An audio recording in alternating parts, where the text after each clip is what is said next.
سلام خدمت همه شما همراهان عزیز کانال، خیلی خوش اومدید به این ویدیو. امروز میخوایم توی این ویدیو 5 دلیلی که باعث میشه گربه ها از انسان ها آزار ببینن و ناراحت بشن رو بگیم. پس ممنون میشم تا آخر این ویدیو با من همراه باشید. فقط قبل شروع ویدیو بگم ممنون میشم از کانال تازه تأسیس ما حمایت کنید و این ویدیو رو لایک و سابسکرایب کنید و به دوستانتون معرفی کنید. خیلی ممنون.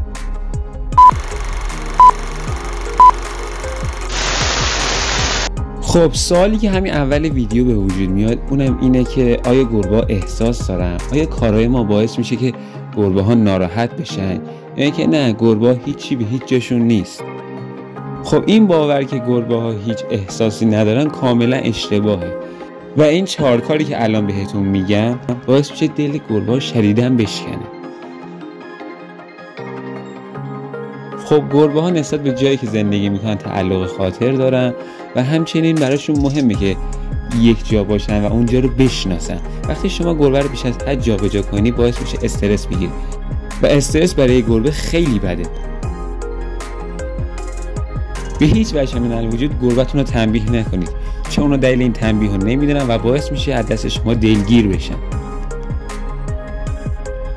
سعی کنید هیچ وقت گربه‌تون رو الکی صدا نکنید، چون وقتی گربه رو صدا میکنید توقع داره که یک کار مهمی براش انجام بدید.